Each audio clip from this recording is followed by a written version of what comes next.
My name is Amanda Owen. I am a pharmacist at Sanford USD Medical Center and Hospital in Sioux Falls, South Dakota. And today I will be presenting on pharmacologic considerations for the orthopedic physical therapist.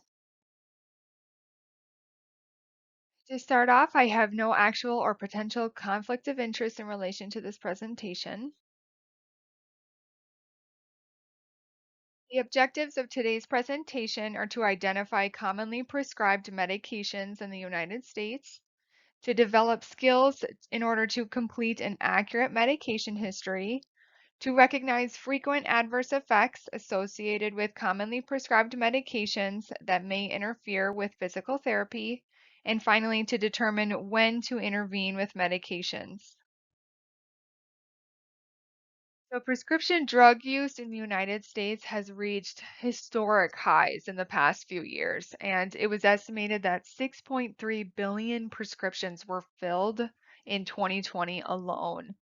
The CDC completed a national health interview survey in the United States in 2021 and found that 65% of adults age 18 and older had taken at least one prescription medication in the last 12 months.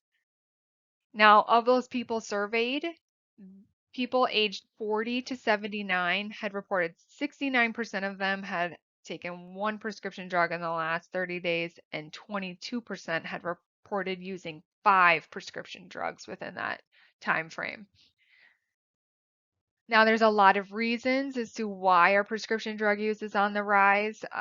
First of all, our aging population and overall longer life expectancy, the increased incidence of chronic disease. So we're also getting diagnosed with illnesses earlier on in life and then taking medications for longer periods. So many of these disease states require lifelong or indefinite treatment. And then finally, something referred to as medicalization phenomenon, which refers to aspects of normal life that become viewed as medical conditions to be treated by drugs and other therapies. So this would include things like obesity, aging, substance use, loneliness, things like that.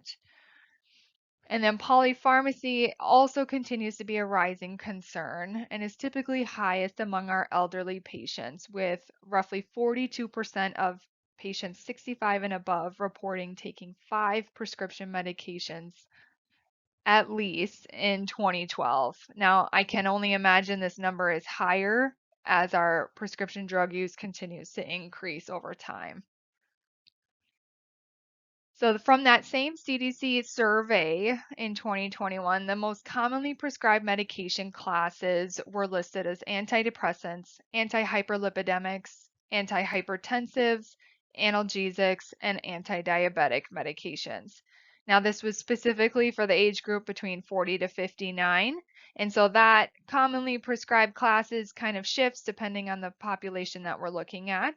Typically, with the younger population, we'll see more antidepressants, anxiolytics, sleep aids, and analgesic use. And then, of course, as the patient, the older populations, the 65 and above, you're seeing more of the chronic comorbidities with cardiovascular issues, heart failure, heart disease, things like that. So you're seeing more the antihypertensives, antidiabetics, things like that. So something that can be easily overlooked is how much medications impact a person's everyday life. Whether it be side effect related or improvement in their overall ailment or pain can have a significant impact on their physical therapy. So being able to recognize commonly prescribed medications as well as potential adverse effects, I think will really help physical therapists with developing appropriate and attainable therapy plans. So keeping in mind some of these general caveats, I think will really help the physical therapist to have a better understanding of their patients and then how best to treat them. So while I don't expect PTs to understand, the overall pharmacology behind all these medications and general dosing strategies, but I think having a general idea of medications and what to look for will be very beneficial. So I think one of the first things that you can do when you have a new patient is to obtain an accurate medication list. So, take down all those medications and then ask about a start date. So are these chronic medications or have these been started within the last month? This will kind of give you an idea of, okay, have they had side effects? Are they going to get side effects? If they started it yesterday, maybe we haven't seen any side effects yet. Um, Another question you can ask is duration. Are we planning to continue these, for a week, for a month? Are these long term? So that if the patient is actually having side effects, well, maybe it'll only be 5 days if it's antibiotics, or, if it's only for a couple weeks, then we know if we're struggling in PT, during the sessions, it may improve later on. Another question to ask is, are we titrating the medication or tapering off? So a lot of medications, when increasing the dose or decreasing when you're coming off medications, have a lot of side effects associated with them, especially antidepressants and anxiety medications, as well as chronic opioids, right? So understanding where they're at with their dosing. You may not have to know exact what dose they're on, but understanding if they're increasing it or in the process of coming off of a medication, that can also help with their therapy sessions as well. And then also asking about adverse effects. So, are you tolerating it okay? Are you having headaches? Do you already have muscle aches? Do you have a lot of dizziness? These are things that are good questions to ask your patients before starting therapy, in order to know and understand how much to push the patient or what we need to be monitoring for with these medications. So to start off, we're going to go through the most commonly prescribed medication classes and kind of just give you a brief overview of each one and what side effects to look for. And then we'll have a go through a few of miscellaneous ones as well. So the first most commonly prescribed classes are antidepressants and anxiolytics. So these medications work in the central nervous system on various receptors. So serotonin, norepinephrine, and dopamine are your main ones.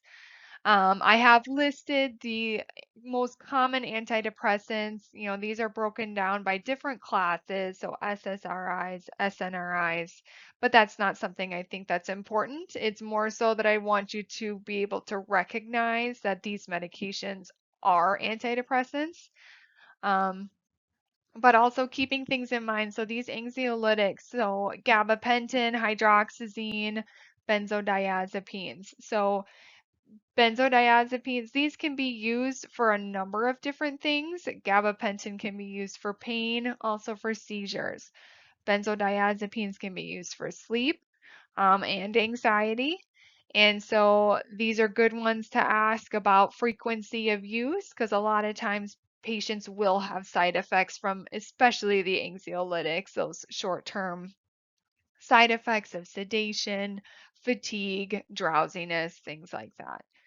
Now, most important thing to keep in mind with these classes of medications are side effects. These are very common. And so if patients get started on these medications, or get titrated on their dose, or they're tapering off, GI side effects are huge. So a lot of times nausea, vomiting, diarrhea are very common, and flu-like symptoms. So patients oftentimes have muscle aches at baseline and they'll have it for a few days, if not weeks, if they're titrating off, or excuse me, tapering off. And so those flu-like symptoms, they don't feel well. And so, that's something to always be keeping in the back of your mind. If they're complaining of muscle aches, ask about medications. Is it medication related or is it from the physical therapy? Or are they just not feeling overall well? Is it again from the medications? Um, So understanding and asking the patient, is this a new start? Where are they out there in their titration? And then time frame. Is there a goal? Are they going to be done with the medication in a couple weeks? Or have they reached their goal dose and are they going to stay there for a while? So then you can expect the side effects will, diminish after about a week. Usually patients improve and they start to tolerate it very well. So the next class of medications we're going to look at are anti-hyperlipidemics. So these are medications that work to decrease lipids or fats in your body in order to reduce your overall risk of heart disease. So these are decreasing the LDL or your bad fats and then potentially increasing your good fats or the HDL.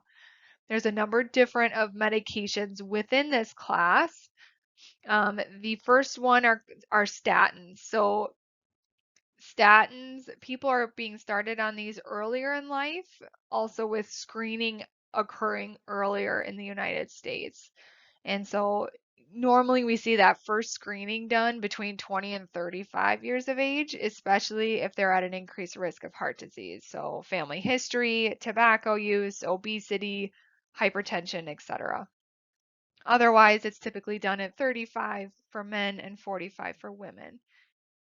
So statins include simvastatin, pravastatin, atorvastatin, rosuvastatin. There's a couple more there, but clearly the easiest way to remember this class is because it ends in a statin, right? So um, the most common side effects reported with this class are myalgias or muscle aches. And one study cited muscle aches in 29% of statin users and 51% of those former users. So it's usually the number one reason why patients stop taking statins for this reason. There was another study that said, in clinical practice, um, or I'm sorry, in studies they say about 5% of statin, 5 to 10% will have some muscle aches. It was recorded in literature. However, self-reported muscle aches have been much higher with prevalence near 73% in one study. So it's something that you need to be keeping in the back of your mind. If patients are reporting more muscle aches during therapy, is it from the therapy session itself? Or is it possible that medications could be contributing? So were they started on a statin recently, or was the dose increased? Things like that. It is something that you could think about is, patients can be switched between statins within the class that are better tolerated. So if they are having a lot of issues, you can just maybe refer them to their PCP to adjust those medications, especially if it's interfering with their therapy sessions. Other medications that help with the cholesterol are fibrates, ezetimibe, niacin, cholestyramine. And the last ones are injections. And so that's kind of more for people who can't tolerate the statins and their other oral medications. So side effects, I touched on myalgias. GI symptoms are common. Dizziness, flushing, and headache are also common, especially with starting medications or, again, dose adjustment. So always asking if they've recently started medications or had any adjustments. So the next class of medications are antihypertensives. So these medications lower blood pressure to treat hypertension in order to lower your risk of heart attack, stroke, and kidney disease. So hypertension is one of the leading causes of cardiovascular disease, so there are numerous medications out there to treat it. Um, they're they all work on different mechanisms of action. We have several classes like beta blockers, ACE inhibitors, ARBs, diuretics, and calcium channel blockers. So some are reducing the blood volume, some are dilating blood vessels, or just working on various receptors in order to reduce that blood pressure. So common side effects associated with these classes are dizziness. So anyone who has low blood pressure, if it's dropped too low, they're going to be dizzy.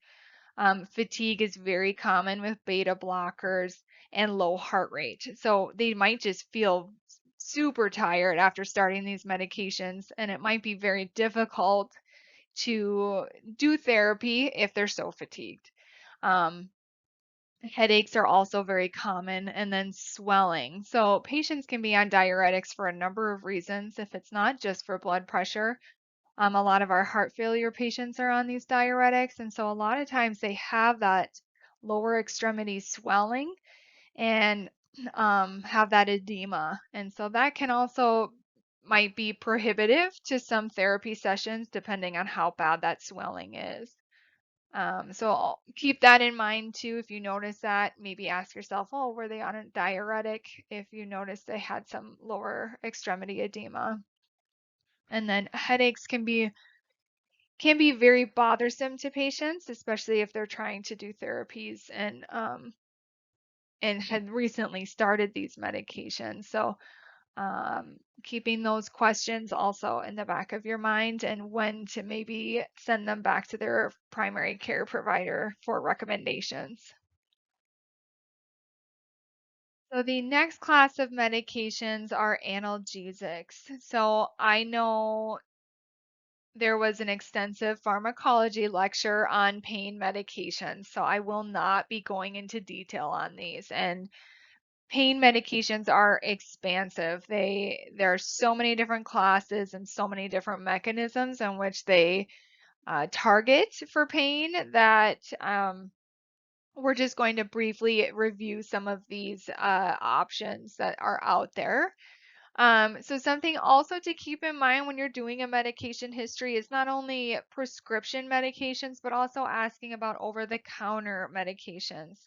So this is huge. So many people are on Tylenol and NSAIDs like ibuprofen, naproxen, um, and they don't think to tell people or medical professionals that they're on an over-the-counter medication since it's not a prescription. So be sure to ask about those because those can really impact their everyday functioning as well as their therapy sessions. And then topical medications, there's a number of them, Bengay, diclofenac, lidoderm patches, and then your herbal products and vitamins. So chondroitin and glucosamine are a common medication that people can use for chronic pain to help with some joint concerns. So always ask about frequency of use. If they're taking pain medications for a recent injury, are they taking it scheduled or is it as needed? If they're taking it as needed, how often are they doing it? Is it twice a day? Um, is it every 4 hours as needed, but I am really taking it, around the clock? And then also asking is how many tablets are they taking? Are they trying to peel back on some of that? Those are all good questions to ask and keep in the back of your mind while you're treating them. Now, prescription analgesics, these are again extensive. So opioids, so these are going to be your oxycodone and your hydrocodone, hydromorphone, morphine, fentanyl patches. Um, Most people now with regulations on opioid prescribing, it really has set a limit to how much ER physicians can prescribe. And it's very short term, typically, 3 to 5 days after an injury for just a short course. Other prescription medications include NSAIDs, so this is your meloxicam or Celebrex or celecoxib, gabapentin, medications for musculoskeletal pain. So antidepressants, antispasmodics, and corticosteroids.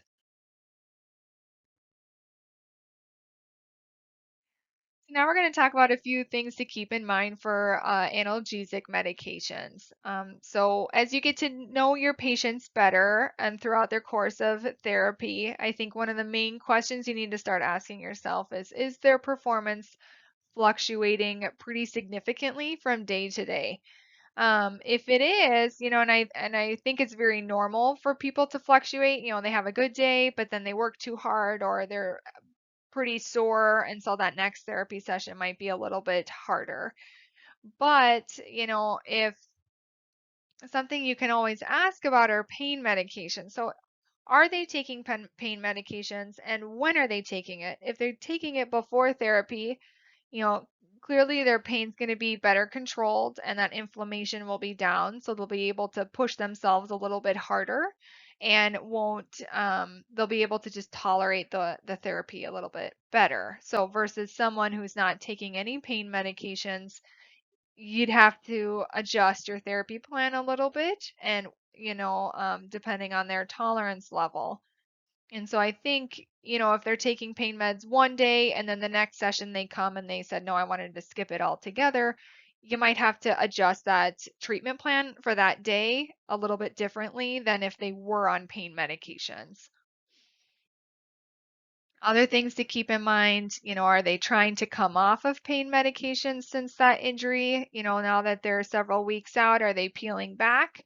And then again, you would have to alter that treatment plan and peel back some of that a little bit if it's becoming harder without those pain medications on board. And then should they be taking it before therapy, or would you prefer that they take it after so that you kind of understand where their baseline functioning is? Or are they really struggling with pain? Is therapy sessions very difficult because of the amount of pain that they're in? And would it be beneficial to refer them to their primary care provider to reassess their medication list? Um, I think it's always a good open-ended conversation to have with the patient, and you kind of connect with them as you continue to treat them and adjust their plans accordingly and to help build that relationship. The most important thing, a lot of time with pain medications, NSAIDs, we really don't build up any tolerance to those medications or the topical pain medications. However, with opioids, you can be you can build up a tolerance to it within 2 weeks. So if they're taking it every day, around the clock for 2 weeks, they will start to have withdrawal if they start to peel back. And so I think it's important, working with the patients for hours on therapy sessions, that you'll be able to tell pretty quickly that they are not feeling well if their pain tolerance is intolerable, right? So a lot of times with opioid withdrawal, we'd have flu-like symptoms, um, tachycardia, hypertension, diaphoresis, and insomnia. So they look generally very unwell when they're coming off of opioids. And so I think that's something that if you do see that, of course you'd have to adjust the treatment plan for that session and then probably refer them to get some help to come off of those pain medications with the help of therapy. The next class of medications are the anti-diabetic medications. So generally, these are fairly well tolerated with the exception of some GI side effects, so nausea, vomiting, diarrhea. Occasionally, they can have some muscle pain, but that's pretty rare. We don't see that too often. So generally, these won't interfere with physical therapy, unless, of course, we were talking about a hypoglycemic episode. So on the left, I've listed a class of medications like metformin. That's probably the most common. Glipizide, sitagliptin, pioglitazone, and then of course these newer GLP-1 receptor agonists. So these are like your Ozempic, Victoza injections, and a lot of times these are going to be seen more for weight loss, but were initially marketed for diabetes. And then, of course, your insulin. So I think understanding if your patient is a diabetic, understanding what a hypoglycemic episode would look like.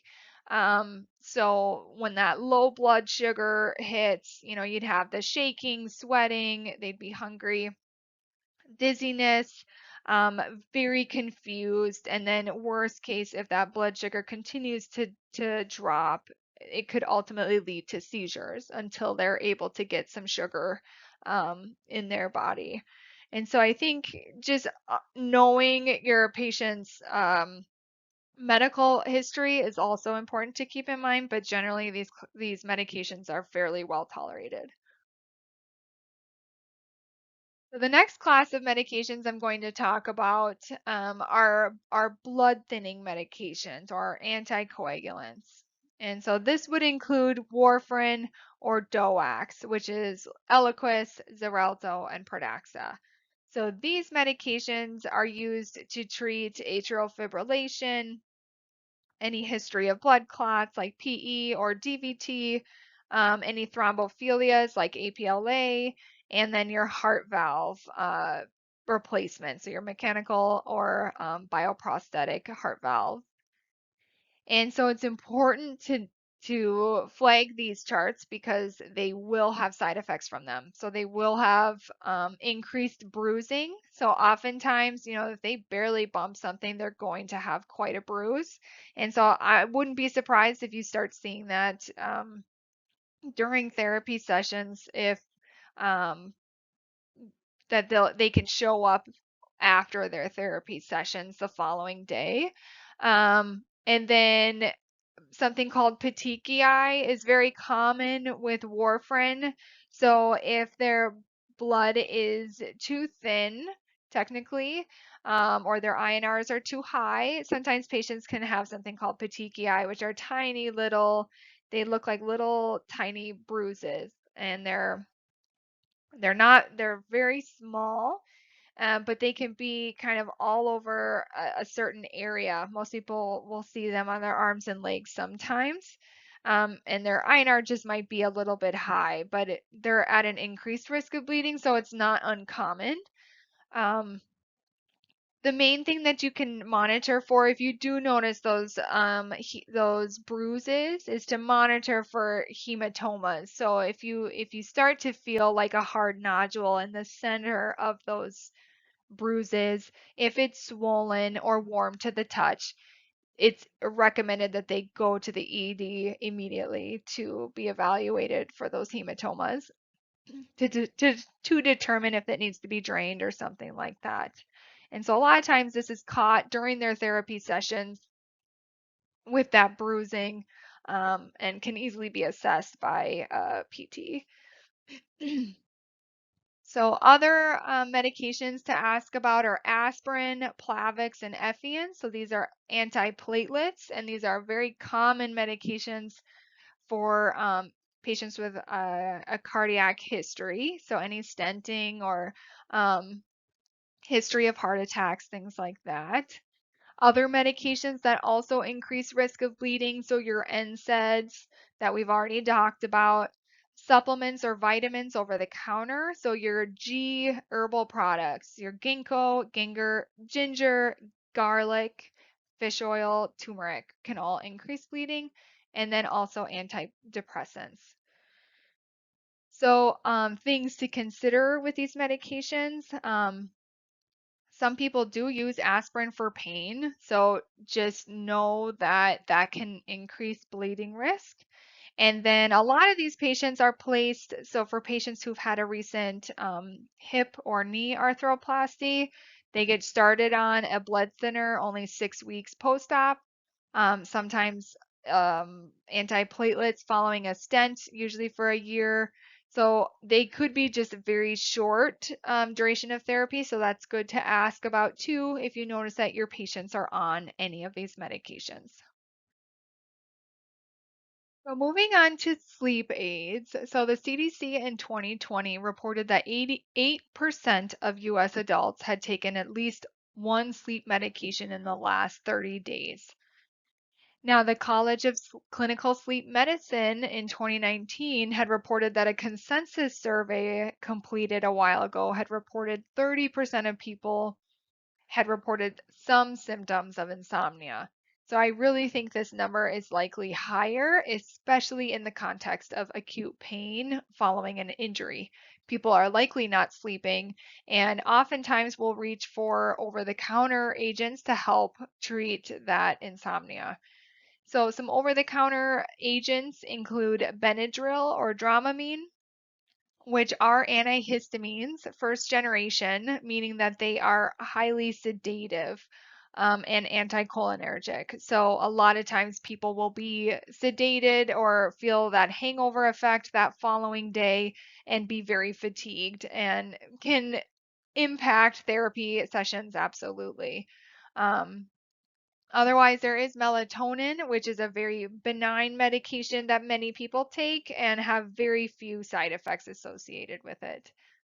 Prescription medications include trazodone or mirtazapine. These are actually antidepressants that can help with sleep to cause that sedation at night and help improve that sleep.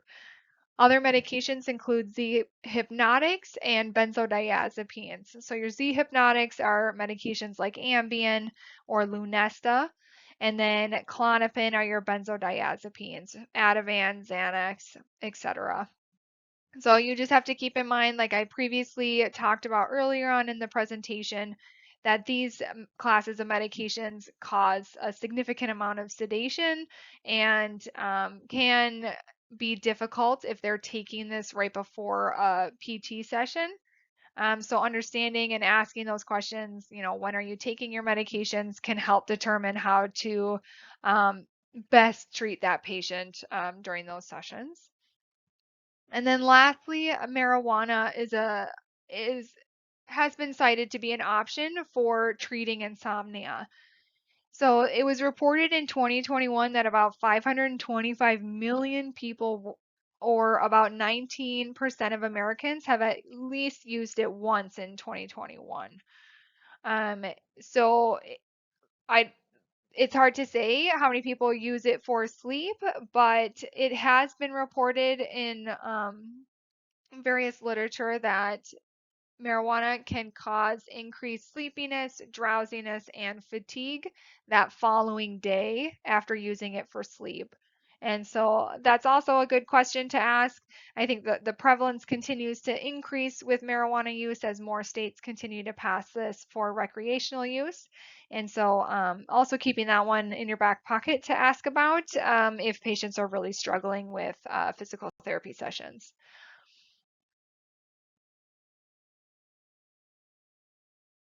So to wrap things up, I just wanted to reiterate a few of our key concepts from today's presentation. So I think one of the most important things that you can do when you have a new patient that you will be treating is to obtain an accurate medication history.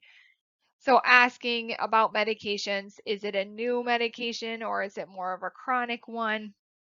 This will help you determine, if they're going to have side effects, what can I expect that to happen?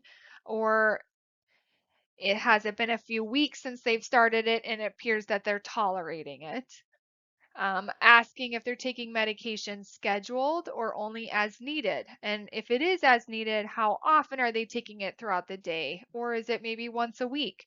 Or when are they actually taking it? Is it before the therapy sessions or after? I think that's an important concept to keep in mind to determine your therapy sessions if they're taking pain medications right before or after your session. And then also asking about adverse effects. If the patient doesn't seem to be feeling well, asking about medications is always a good start. And if their therapy seems to be impacted by medication. So, if patients are struggling during therapy, always going back to that medication list. Is there something that's changed recently?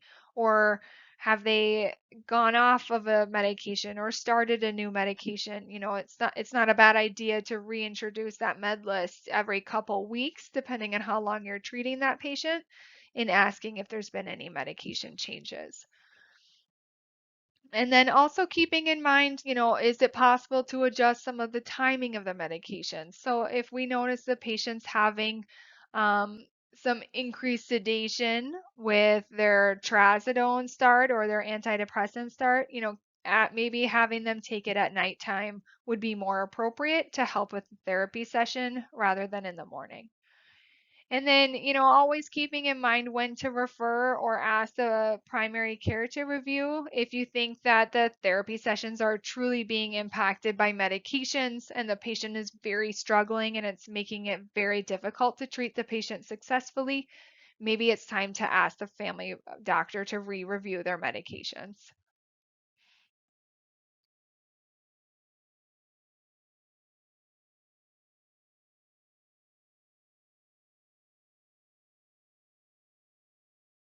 And with that, if you have any questions or concerns, please don't hesitate to reach out and you can email me at the link provided in the presentation.